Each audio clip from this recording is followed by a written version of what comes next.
우리나라 대통령의 출발은 1948년부터 시작된다. 그해 7월 17일 최초의 헌법인 제헌헌법이 공포되었고 3일 뒤 간선제로 대통령 선거가 실시되었다. 초대 대통령은 동대문구 국회의원 겸 국회의장 이승만이 당선되어 8월 15일 해방을 맞이하여 최초의 행정부 이승만의 제1공화국이 출범했다. 격동의 시기, 이 시기를 가장 잘 표현한 말이었다. 불과 3년 전 해방을 맞이하였고 정부가 출범되면서 남북 분단이 현실화하였다. 그리고 2년 뒤 민족위비극 한국전쟁에 일어났다. 국가의 존립 자체의 위협을 느낀 상황에서 이승만은 공산주의 세력에 대항하여 생존하는 것, 즉 반공을 최우선 목표로 삼았다. 그렇게 탄생한 가장 큰 업적이 바로 한미 상호방위 조약, 한국전쟁의 휴전 과정에서 제2의 참사를 막고자 반공포로 석방까지 하며 미국으로부터 얻은 조약으로 한국이 외부로부터 공격을 받을 때 미국은 원조한다는 것이다. 이를 통해 북한으로부터 공격을 방어할 뿐만 아니라 공격 자체를 억제하여 국가안보의 핵심 기틀이 되었다. 경제적 측면에서는 가구당 보유할 수 있는 농지를 제한하여 초과한 농지는 다른 농민에게 분배하는 토지개혁이 있었다. 그 결과 소작지 면적은 급감하고 자작지 면적이 심하게 증가하여 농민들의 생활안정에 이바지했다. 또 이승만은 평화선을 선포하여 독도를 명확하게 대한민국 영토로 편입시켜 현재까지도 실효적 지배하는 시발점이 되었다. 하지만 어느 정도의 성공한 것은 외교적, 경제적 정책에 반해 정치적 실패는 그를 파멸로 이끌었다. 1950년 2대 국회의원 선거에서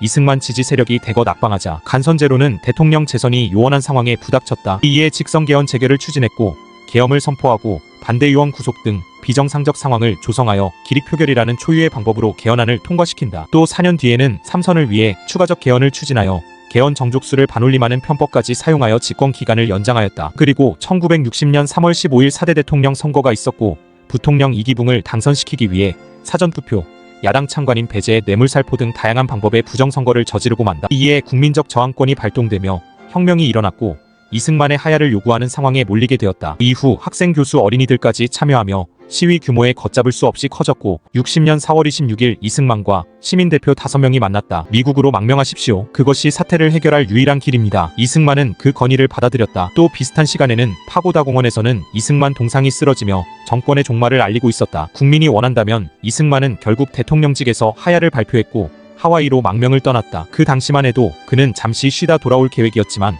허정의 과도내각, 장면정부, 박정희 정부에 이르기까지 여러 번 귀국 의사를 밝혔음에도 끝내 대한민국 땅을 밟지 못한 채 그렇게 65년 7월 19일 대한민국의 초대 대통령 이승만은 향년 90세의 나이로 생을 마감하게 된다. 부정선거와 시민혁명에 따른 하야, 망명과 타국에서의 임종, 대한민국 첫 번째 대통령의 뒷모습이었다. 이후 대한민국의 처음이자 마지막 의원내각제를 도입한 제2공화국이 탄생한다. 의원내각제인 만큼 대통령 윤보선은 상징적 존재였고 실권은 행정부의수장 장면 총리에게 있었다. 이처럼 혁명으로 세상은 바뀌었지만 사회 혼란은 계속되었다. 학생, 노동자, 시민단체 등 사회 곳곳에서 변화의 욕구가 터져나왔지만 집권당 민주당은 친파, 구파 간의 갈등으로 적절한 대응을 하지 못하였다. 그리고 집권 약 1년이 지난 61년 5월 16일 육군소장 박정희의 군사정변이 일어났다. 올 것이 왔다. 보고를 받은 윤보선은 그렇게 탄식하며 하야를 청했다. 하지만 실권을 장악한 군부는 시간이 필요했고 그렇게 약 1년여 기간 동안 허수아비 대통령직을 유지했다. 그리고 62년 3월 군부의 민정이항 계획 발표에 따라 윤보선은 대통령직을 포기한다는 발표한다. 그렇게 우리나라의 두 번째이자 제4대 대통령 윤보선도 임기를 다 채우지 못한 채 물러나게 되었다. 이후 다시 4년 임기에 대통령 직선제로 개헌이 이루어졌고 정권을 잡은 박정희와 윤보선, 김대중이 각각 선거에 출마했다. 그리고 이를 모두 승리한 박정희가 제3공화국 5대 6대 7대 대통령으로 등장하게 된다. 이 시기 가장 큰 특징은 적극적인 국가 주도의 경제개발 정책이 시행된 것이다. 안으로는 근면 자조협동을 강조한 새마을운동 실시되어 농촌 생활과 국민 위생이 개선되었고 적극적인 인프라 정비 사업도 추진된다. 대표적인 예가 경부고속도로 건설 당시 국가 재정에 비해 위험한 선택이었지만 초고속 성장이라는 개발 목표를 가지고 과감하게 투자하여 현재까지도 교통량이 가장 많은 대한민국 교통의 대동맥이 된다. 그 외에도 자동차 제조, 제철, 조선 등 중공업을 적극적으로 육성하여 농경 중심의 대한민국 경제 체질이 근본적으로 바뀌었다. 그 결과 전쟁을 치른 가난한 국가에서 한강의 기적이라는 드라마틱한 경제 성장을 이룩하게 된다. 하지만 안으로는 수많은 행정적 동원에도 7대 대선에서 김대중에게 불과 95만 표 차이를 신승하고 밖으로는 72년 닉슨 대통령의 주한미군 철수 통보로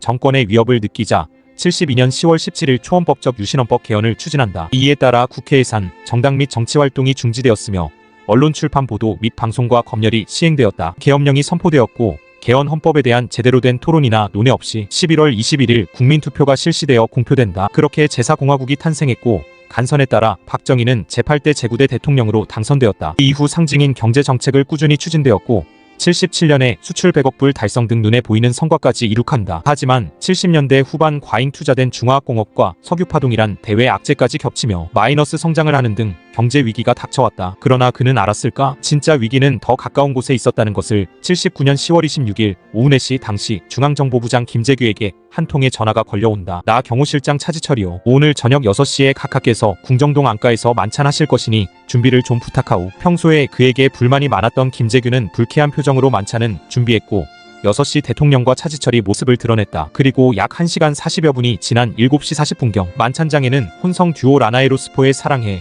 노래가 흘러나오고 있었다. 그때 갑자기 김재규가 노래를 중지시켰고 총을 꺼내 차지철을 조준했다. 차지철, 넌 건방져. 김재규는 차지철이 향해 총을 발사했고 이어 박정희에게도 방아쇠를 당겼다. 총알은 박정의 오른쪽 허파를 관통하여 당시까지만 해도 생명의 지장은 없었다. 그리고 김재규가 추가 발포를 하려 했지만 총이 불량이었다. 그는 밖에 나가 공범인 의정과장 박선호와 총을 교체해 들어와 쓰러져 있는 박정희의 머리에 확인 사살을 했다. 그렇게 제5대에서 9대까지 대한민국 세 번째 대통령 박정희는 신뢰하던 부하에게 살해당하고 역시 임기를 다 채우지 못한 채 대통령직에서 물러나게 된다. 총살로 대한민국에서 가장 오랜 기간 재임한 국가원수의 마지막 모습이었다. 구독과 좋아요, 친구에게 공유 부탁드립니다.